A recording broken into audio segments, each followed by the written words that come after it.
الحمد لله وكفى والصلاة والسلام على من لا نبي بعده أما بعد فأعوذ بالله من الشيطان الرجيم بسم الله الرحمن الرحيم إنا أنزلناه في ليلة مباركة إنا كنا منذرين صدق الله العظيم وصدق رسوله النبي الكريم ونحن على ذلك لمن الشاهدين والشاكرين والحمد لله رب العالمین۔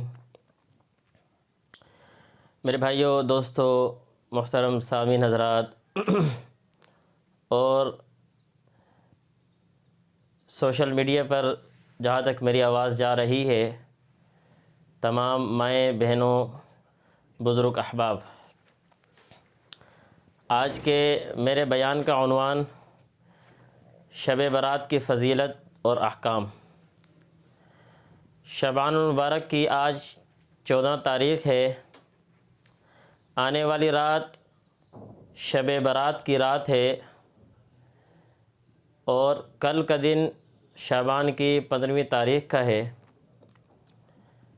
یہ رات اور یہ دن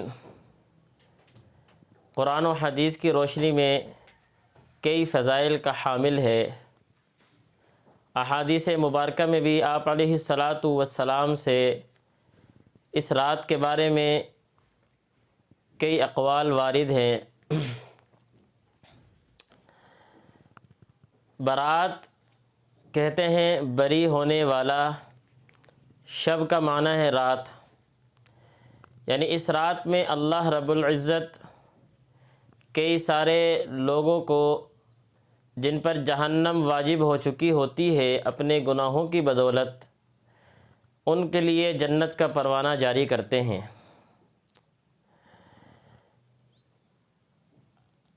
میں شروع میں ایک بنیادی اور اصولی بات آپ کے سامنے ذکر کرنا چاہتا ہوں، اس کے بعد اپنے موضوع کی طرف آؤں گا۔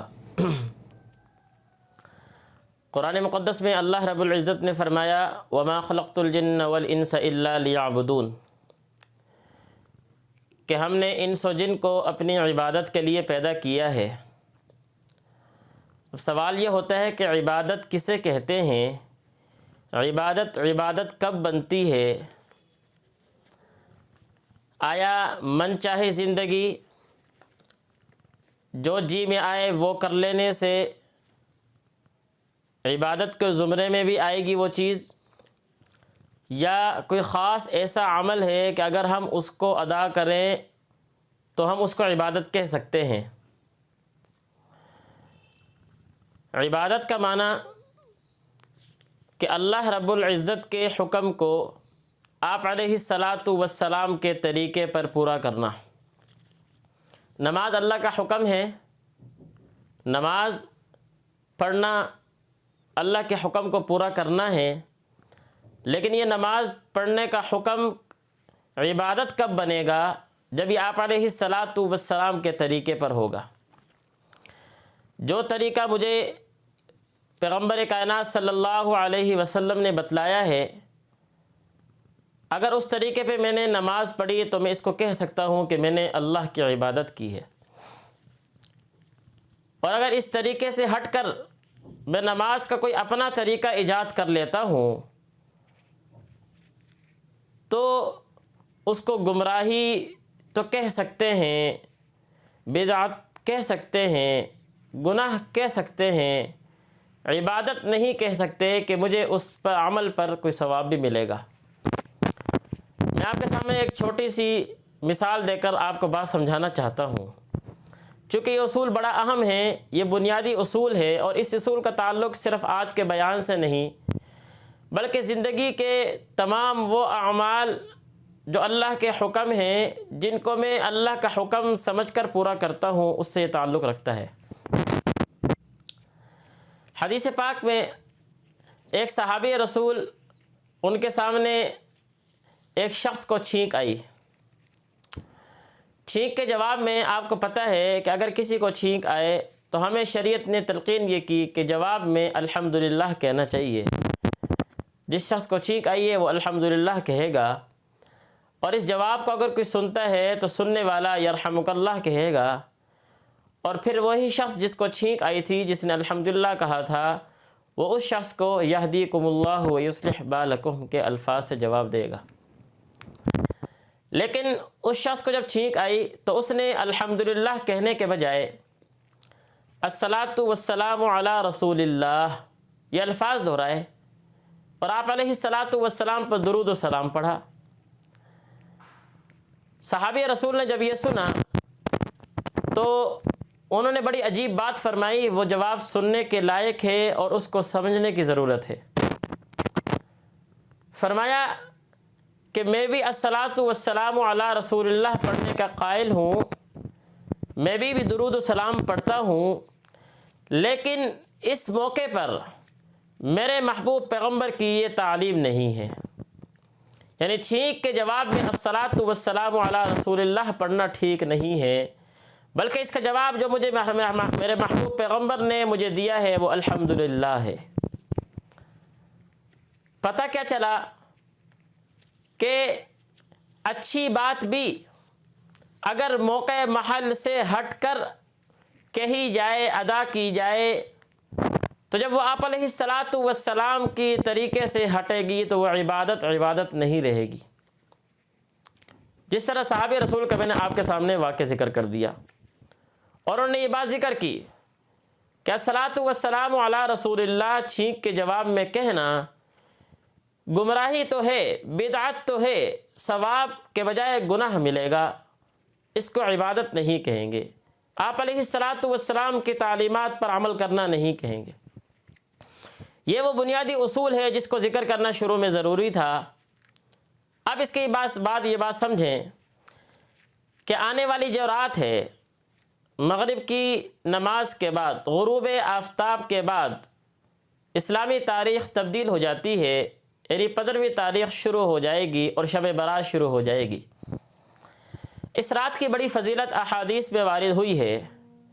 عام راتوں میں اصول یہ ہے کہ رات کے تیسرے حصے میں جب رات کے 2 حصے گزر جاتے ہیں، تیسرا حصہ شروع ہوتا ہے تو رب کائنات اللہ رب العزت آسمان دنیا پر، یعنی پہلے آسمان پر تشریف لے کر آتے ہیں، اور یہ اعلان کرنے والا اعلان کرتا ہے، کیا کوئی ہے جو اپنے گناہوں کی مغفرت طلب کرنے والا ہو؟ کیا کوئی ہے جو معافی چاہنے والا ہو؟ کیا کوئی ہے جو اپنے رزق کا سوال کرنے والا ہو؟ اعلان ہوتا ہے۔ لیکن 5 راتیں ایسی ہیں کہ جن میں اللہ کا اصول بدل جاتا ہے۔ رمضان المبارک کے علاوہ بات کر رہا ہوں۔ وہ 5 راتیں 8، 9، 10 ذی الحجہ، عید الفطر کی رات، اور یہ آنے والی رات جس شب برات کہتے ہیں، یہ 5 راتیں ہیں۔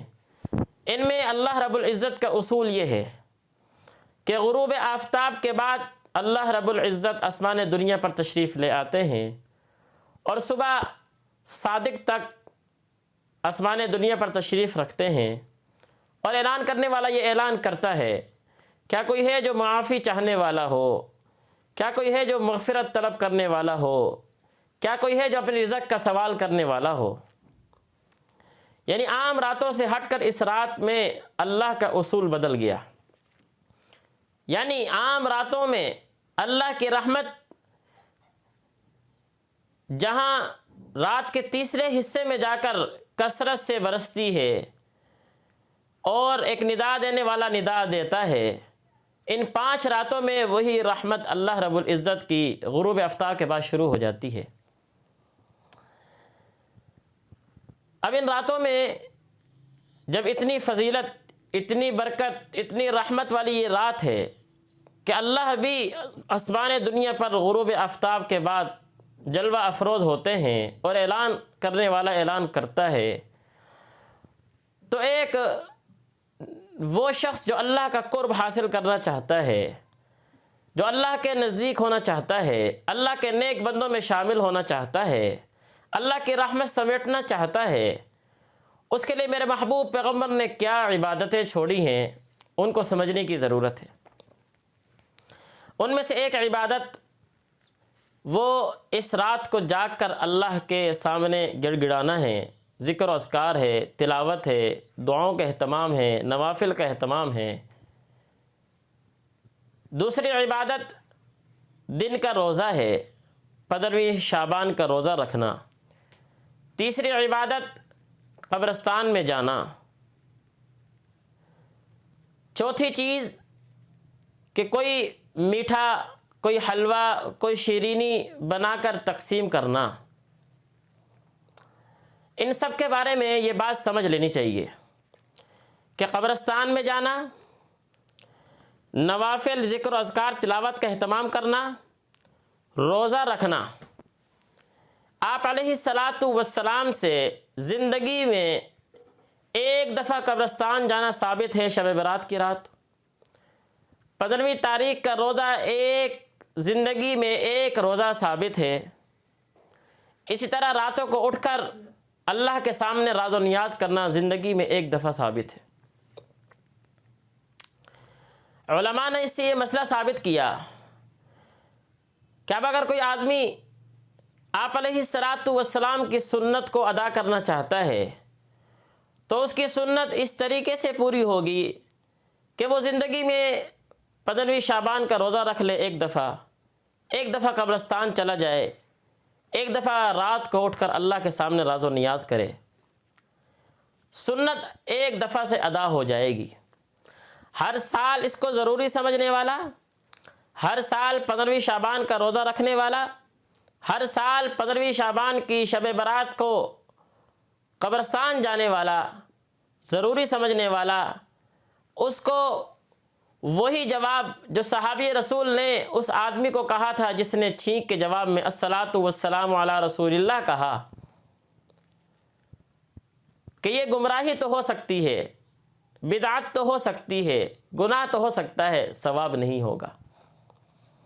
ہاں، اس طرح اگر کر لیا جائے کہ کبھی شب برات میں رات کو اٹھ کر اللہ کی عبادت کر لی جائے اور کبھی شب برات کو رات آرام کر لیا جائے، نہ اٹھا جائے، کبھی 15ویں شعبان کو روزہ رکھ لیا جائے اور کبھی چھوڑ دیا جائے، کبھی قبرستان میں شب برات کی رات چلے جائیں اور کبھی ناغہ کر لیا جائے، یعنی بلا ناغہ ہر سال شب برات کی رات قبرستان جانا، 15ویں شعبان کا روزہ رکھنا، رات کو اٹھنا ضروری سمجھنا، تو پھر یہ سنت نہیں ہوگا بلکہ یہ بدعت بن جائے گا، گناہ کا ذریعہ بن جائے گا۔ باقی بات رہ گئی میٹھا بنانا، شیرینی تقسیم کرنا، حلوہ بنانا، اس چیز کا حدیث میں کوئی ثبوت نہیں، شریعت میں کوئی ثبوت نہیں ملتا، اس کا دین سے کوئی تعلق نہیں ہے۔ یہ ہماری من چاہی زندگی تو ہوگی، نفس کی خواہشات کی اتباع تو ہوگی، عبادت نہیں ہو سکتی۔ میں وما خلقت الجن والانس الا لیعبدون کے مقصد کو پورا کرنے والا نہیں ہوگا۔ میں اللہ کے قریب ہونے کے بجائے اللہ سے دور ضرور ہوں گا، اللہ کے نیک بندوں میں شامل ہونے کے بجائے اللہ کے برے لوگوں میں شامل ہو جاؤں گا۔ یہ وہ کام ہے جو اس رات میں کرنے اور نہ کرنے والے ہیں۔ اب ہم چلتے ہیں ان اعمال کی طرف کہ اس بابرکت، اس قیمتی رات، اتنی فضیلت والی رات کہ جس کا ذکر قرآن مجید میں بھی آیا، احادیث پاک میں بھی آیا، اتنی فضیلت والی رات میں بھی وہ کون سے لوگ ہیں، وہ کون سا گناہ ہے کہ جس کی وجہ سے اللہ رب العزت اس شخص کی مغفرت نہیں کرتے جب تک وہ اس گناہ سے توبہ نہیں کر لیتا۔ بڑے اہم نکات ہیں، بڑی اہم چیزیں ہیں، سمجھنے کی ضرورت ہے۔ زندگی میں کئی دفعہ شب برات آئی ہوگی، کئی دفعہ 15ویں شعبان آئی ہوگی۔ شعبان کا مہینہ اصل میں تو رمضان کی تیاری کا مہینہ ہے، زندگی بدلنے والا مہینہ ہے۔ بیان سننے کا مقصد، یہ وعظ و نصیحت کا مقصد کہ ہم ان باتوں کو سن کر اس پر عمل کرنے کی کوشش کریں۔ پہلا وہ شخص جس کی اس رات میں بھی مغفرت نہیں جب تک وہ اس گناہ سے توبہ نہ کر لے، مشرک، یعنی اللہ رب العزت کے ساتھ کسی کو شریک کرنے والا، نماز پڑھتا ہے لیکن کسی کو دکھلانے کے لیے، روزہ رکھتا ہے کسی کو دکھلانے کے لیے، سخاوت کرتا ہے کسی کو دکھلانے کے لیے، جہاد کرتا ہے کسی کو دکھلانے کے لیے، قبر پہ جا کر سجدے کرتا ہے، دربار کی پوجا کر کے ان سے اولاد کا مطالبہ کرتا ہے، نبیوں کو اللہ کا درجہ دے کر ان سے مشکل کشا حاجت روا کا نظریہ رکھ کر ان سے اپنے مسائل حل کروانے کا مطالبہ کرتا ہے، اولیاء اللہ بزرگان دین کو اللہ کے برابر درجہ دے کر ان کے سامنے اپنی مسائل کو پیش کرنے اور ان سے حل کروانے کی دعائیں کرتا ہے، یہ شرک ہے۔ ایسا شخص جو یہ نظریہ رکھتا ہے، جو شرک والے اعمال میں مبتلا ہے، اللہ رب العزت اس بابرکت رات، اس قیمتی رات میں بھی اس شخص کی مغفرت نہیں کریں گے جب تک وہ شرک والے عمل سے توبہ نہ کر لے۔ ہمیں سمجھنے کی ضرورت ہے کہ کہیں میں کسی عمل میں اللہ کے ساتھ کسی کو شریک تو نہیں ٹھہرا رہا۔ دوسرا شخص والدین کا نافرمان، والدین کو ناراض کرنے والا۔ کون والدین؟ جن کا درجہ اللہ رب العزت نے اپنے بعد ذکر کیا ہے، وَقَضَىٰ رَبُّكَ أَلَّا تَعْبُدُوا إِلَّا إِيَّاهُ وَبِالْوَالِدَيْنِ إِحْسَانًا، کہ جب اللہ رب العزت نے اپنے حق کا ذکر کیا تو اپنے بعد والدین کا حق کا ذکر کیا ہے۔ یہ وہ عظیم ہستی ہے کہ جن کی بدولت میرے جنت اور جہنم کے فیصلے ہوتے ہیں۔ یہ وہ عظیم ہستیاں ہیں کہ جن کی بدولت میری دنیا اور آخرت بدلتی ہے۔ والدین کا نافرمان کہ وہ کبھی بھی اس دنیا کی زندگی میں بھی سکھ سے نہیں رہ سکتا اور آخرت کی زندگی تو ویسے ہی تباہ و برباد ہو جائے گی۔ ایسا شخص جو والدین کو ناراض کرنے والا ہے، والدین کی نافرمان برداری کرنے والا ہے، ایسے شخص کی بھی اس رات میں مغفرت نہیں ہوتی جب تک وہ اس گناہ سے توبہ نہ کر لے، والدین کو راضی نہ کر لے۔ نمبر 3، تیسرا وہ شخص جس کی اس رات میں مغفرت نہیں ہے، وہ جو کینہ اور بغض رکھتا ہے۔ انسان ہے، کسی سے لڑائی ہو گئی، کسی سے مزاج نہ ملا، بات میں اونچ نیچ ہو گئی، غصے میں کوئی بات کہہ دی گئی تو فوراً معافی تلافی کر لے، کوئی حرج نہیں ہے۔ لیکن اگر اس کی اس بات کو دل میں رکھ لیا، اس سے کینہ رکھنا شروع کر دیا، اس سے بغض رکھنا شروع کر دیا، ہمیشہ اس کی برائی سوچتا ہے، اس کی نفرت دل میں موجود ہے، اس کے بارے میں ہر وقت برا سوچتا رہتا ہے، کہا کینہ رکھنے والا، اس کی بھی اس رات میں مغفرت نہیں ہے۔ آج بھائی بھائی سے کینہ رکھتا ہے، میاں شوہر سے، میاں بیوی سے، بیوی کیا ہے شوہر سے کینہ رکھتی ہے، والدین اولاد کا آپس میں کیا ہے رویہ اس طرح کا ہے، ایک دوسرے سے کینہ رکھتے ہیں، پڑوسی سے کینہ رکھتا ہے، ایک صف میں کھڑے ہونے والے، ایک ساتھ نماز کے پڑھنے والے، لیکن دل نہیں جڑے ہوئے، کینہ موجود ہے۔ میرے بھائی جو کینہ رکھتا ہے، بغض رکھتا ہے، اس عظیم رات میں بھی اللہ رب العزت اس آدمی کو معاف نہیں کرتے جب تک وہ اس گناہ سے توبہ نہیں کر لیتا، جب تک وہ کینہ نہیں نکال دیتا، بغض ختم نہیں کر دیتا۔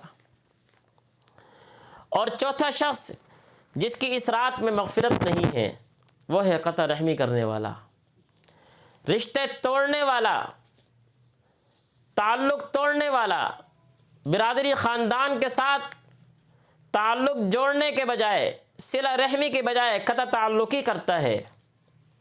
کہا ایسے شخص کی بھی معافی نہیں ہے، ایسے آدمی کو بھی اس رات میں معاف نہیں کیا جائے گا۔ آج ہم اپنی زندگی میں اٹھا کر دیکھیں، چھوٹے چھوٹے مسائل کی وجہ سے ہم نے سالوں سال گزر گئے کہ ہم بھائی بھائی سے بات کرنے کے لیے تیار نہیں ہیں، رشتہ دار کی خوشی غمی میں شریک ہونے کے لیے تیار نہیں ہیں، ایک دوسرے کے ساتھ برائی والا سلوک ہے، اچھائی والا سلوک نہیں رکھتے ہیں، قطع تعلقی کرتے ہیں۔ حالانکہ صلہ رحمی کرنے والا، رشتہ داروں کے ساتھ اچھا سلوک کرنے والا، اللہ رب العزت اس آدمی کو 2 پروانے دیتے ہیں۔ نمبر 1 کہ صلہ رحمی کرنے کی وجہ سے اس آدمی کی زندگی میں، عمر میں اللہ برکت ڈال دیتے ہیں۔ نمبر 2، اس کی رزق میں برکت آ جاتی ہے، رزق بھی کشادہ ہو جاتا ہے، اور عمر میں بھی برکت آ جاتی ہے، لمبی عمر ملتی ہے۔ آج ہر آدمی کی تمنا ہے میری عمر بڑھ جائے، میں یہ کام کر لوں، میں یہ کر لوں۔ آسان سا نسخہ ہے، صلہ رحمی کرو، معاف کرنے کا جذبہ سیکھو، چل کر جا کر معافی مانگنے کا جذبہ سیکھو۔ 2 قدم اٹھا کر جائیں گے، ظاہراً آپ کو نظر آ رہا ہے کہ میں بے عزت ہو رہا ہوں، حقیقت یہ ہے کہ آپ اللہ کے حکم کو پورا کر کے آپ اللہ کی نظر میں اونچا ہو رہے ہیں، اور جب اللہ کی نظر میں اونچا ہو جائیں گے، اللہ خود بخود لوگوں کی نظر میں آپ کو اونچا کر دیں گے۔ بھلا آپ کا قصور ہے، آپ معافی مانگو۔ ارے مسلمان سے جس کی رشتہ داری نہیں 3 دن بات نہ کرے، جہنم کی وعید آئی ہے اس شخص کے لیے اگر وہ مر جاتا ہے اس حال میں۔ تو اگر رشتہ دار اس حالت میں مر گیا کہ وہ بات نہیں کرتا رشتہ دار سے، وہ کس حالت میں ہوگا بیچارہ؟ اس کی معافی نہیں ہے اس رات میں۔ اور 5واں وہ شخص جس کی اس رات میں مغفرت نہیں ہے، وہ قتل کرنے والا، قاتل، کسی کا ناحق خون بہانے والا، اور وہ ناحق خون جس کا بہایا جا رہا ہے اگر وہ مسلمان ہے، مسلمان کا تو خون بڑا عظیم ہے، چاہے جائے کہ ایک کافر کا خون بہایا جائے۔ کافر کون سا؟ ایسا کافر جو اسلامی ملک میں رہتا ہے، مسلمانوں کے ملک میں رہتا ہے، امان لی ہوئی ہے، ذمہ بن کر رہ رہا ہے، اس کی جان مال کو اسی طرح ہی حفاظت حاصل ہے جس طرح مسلمان کو حاصل ہے۔ جنگ کے اصول دیکھیں کافر کے بارے میں کیا ہیں، کہ جنگ کر رہے ہیں، مد مقابل کافر ہے، لیکن کیا ہمیں حکم دیا؟ اگر بوڑھا ہے کافر نہیں مارنا، عورت ہے نہیں مارنا، بچہ ہے نہیں مارنا، حالانکہ کافر ہے۔ کافر کے بارے میں یہ حکم ہے، تو مسلمان جو اللہ کا بھی محبوب بندہ ہے، نبی کا بھی محبوب بندہ ہے، اس زمین کا وہ محبوب انسان ہے، ایسے شخص کا قتل کرنا، ایسے شخص کا ناحق خون بہانا۔ 1 روپے کی لڑائی ہو رہی ہے، 1 بالش کی لڑائی ہو رہی ہے، میں روپے کے پیچھے خاندان کو بھول گیا، برادری کو بھول گیا، مسلمان کا رشتہ بھول گیا، مار دیا، لیکن اپنی آخرت برباد کر لی۔ فجزاؤہ جہنم، کہ جو آدمی کسی کو جان بوجھ کر قتل کرتا ہے اس کا ٹھکانہ جہنم ہے، اور صرف جہنم نہیں، خالدین فیہا ابدا، ہمیشہ کے لیے جہنم ہے۔ قتل کرنا بہت سنگین جرم ہے، ناحق کسی کا خون بہانا۔ اور آخری وہ شخص جس کی اس رات میں معافی نہیں ہے، بڑا اہم مسئلہ ہے جو ہماری زندگی میں اتنا رچ بس چکا ہے کہ ہم اس کو گناہ سمجھنے کے لیے بھی تیار نہیں ہیں۔ گناہ کو گناہ سمجھ کر کیا جائے تو معافی کی، توبہ کی، اللہ رب العزت صورتیں پیدا کر دیتے ہیں، توفیق دے دیتے ہیں۔ اور گناہ ہی نہیں سمجھ رہا، حقارت ہی ختم ہو گئی ہے، پھر وہ گناہ انسان کو کہاں لے جائے گا؟ اور وہ گناہ کون سا ہے جس میں آج ملوث ہوں، ہر دوسرا شخص ملوث ہے؟ بڑی اہم بنیادی بات ہے۔ آخری اور 7واں وہ شخص جس کی اس رات میں معافی نہیں ہے، وہ شخص ہے جس کا تہبند، جس کی شلوار ٹخنے سے نیچے رہتی ہے۔ میں اپنی زندگی میں غور کروں، میں نماز پڑھنے جاتا ہوں، میں نے اپنی نماز ایک ترتیب میں نے سمجھ لی ہے، میں نے یہ سمجھ لی شاید ٹخنے صرف شلوار ٹخنے سے اوپر صرف نماز میں کرنی ہے، حالانکہ ایسی بات نہیں ہے۔ ٹخنے ہمیشہ ننگے رکھنے ہیں، نماز ہو یا غیر نماز ہو۔ اور یہ بھی بات نہیں ہے کہ بھی تکبر اور غرور سے اگر کیا ہے شلوار نیچے کرے گا تب معافی، نہیں، حدیث میں کوئی اس طرح کی بات نہیں ہے۔ مطلق بات ہے کہ جس کی شلوار ٹخنوں سے نیچے ہوگی، اللہ رب العزت اس قیمتی رات میں بھی اس کی معافی نہیں کریں گے جب تک وہ اس گناہ سے توبہ نہیں کر لیتا۔ اور اگلی حدیث سنیں، کتنی خطرناک بات ہے۔ میں آج کس بنیاد پر، کس بل بوتے پر آج میں دنیا میں زندگی گزار رہا ہوں؟ کیا میں نے مرنا نہیں؟ کیا میں نے اللہ کو جواب نہیں دینا؟ اللہ کے حضور پیش نہیں ہونا؟ مجھے آخرت کا یقین نہیں ہے کیا؟ قبر نہیں ہے میرے لیے؟ کیا موت نہیں آئے گی؟